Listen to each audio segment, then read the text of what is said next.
مجھے کل خبر لگی کراچی کا ایک بہت بڑا جامعہ، میں نام لینا نہیں چاہتا، کیا خبر کوئی وہاں جا کے بات نہ کر بیٹھے، بہت بڑا جامعہ، میں بہت ذمہ داری کے ساتھ بات کر رہا ہوں، اتنا بڑا جامعہ کہ جہاں پر پڑھنے والے وقت کے محدث بنے،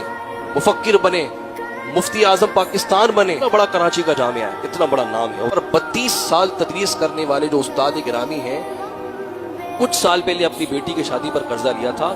قرضہ نہ اتار پائے، سیلانی ویلفیئر سے مزید قرضہ لے کے ان کا قرضہ اتارا، اب سیلانی والوں کا قرضہ اتار رہے ہیں، رونے کا مقام ہے نہیں۔ 32 سال سے قال اللہ و قال رسول پڑھانے والا انسان،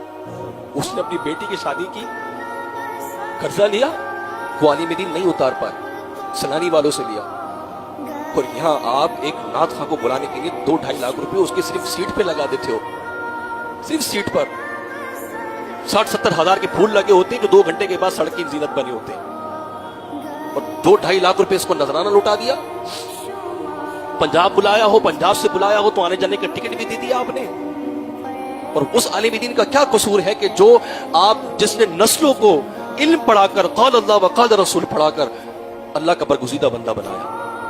اور یہ نعت خان پر آپ لکھو، آپ نے خزانے کھول دیے ہیں، اپنی دولت کا منہ نعت خانوں پہ کھول دیا ہے، قوالوں پہ کھول دیا ہے آپ نے، اور یہاں علماء کی حالت دیکھی آپ نے کتنی عجیب و غریب ہو گئی ہے۔ تو یہ وقت تو دیکھنا پھر تھا نا، جو آج آپ کو نظر آ رہا ہے، یہ تو وقت تھا۔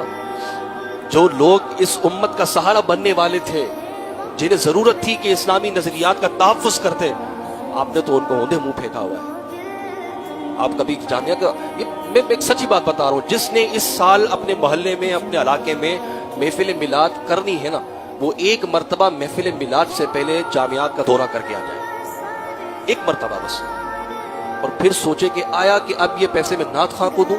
یا ایک عالم کو دوں۔ میرا نعت خانوں سے کوئی جھگڑا نہیں ہے، میں آپ کو سچ بتا رہا ہوں، یہ اللہ رسول صلی اللہ کے حمد بیان کرنے والے ہیں، یہ اچھے لوگ ہیں، ہم نے آپ نے بگاڑ دی، یہ سارا دن گھر میں پڑے سوتے ہیں، کام دھندہ کچھ نہیں کرتے، میں سچ بتا رہا ہوں آپ کو، اکثریت کی یہ حالت ہے، کام دھندہ ان کے پاس کچھ نہیں ہے، یہ لاوارث ہو چکے ہیں، کیونکہ ان کو پتا ہے کہ ایک محفل ہمارے پاس آئے گی 15,000 روپے جھٹکے سے آ جائیں گے، ہمیں کیا کمانے کی ضرورت۔ لیکن اس بیچارے عالم دین سے پوچھے کہ جس نے 32 سال درس نظامی بھی پڑھایا، عالم بھی بنایا، لیکن غیرت اتنی تھی کہ لوگوں کے آگے ہاتھ نہیں پھیلائے، پھر کہتے ہیں کہ مولوی مانگنا شروع کر دیتے، پھر کہتے ہیں کہ مولوی کی نظر جیب پہ رہتی، ایسے لوگوں کو شرم نہیں آتی۔ نعت خانوں کو آپ نے پیسے دے دے کے ان کو گھروں میں جو نا آپ نے بیزار بنا دیا ہے، ان کو کام دھندے کی لت نہیں ہوتی، اور جس نے زندگی کی ساری دولت، ساری سرمایہ کتابوں پہ صرف کیا ہو، آپ کی نظروں میں نہیں ہے۔ دیمک کی نظر ہو رہا ہے، مسودے لکھے جا چکے ہیں، کتابیں سائٹوں میں پڑی ہوئی ہیں، کوئی چھاپنے والا نہیں ہے۔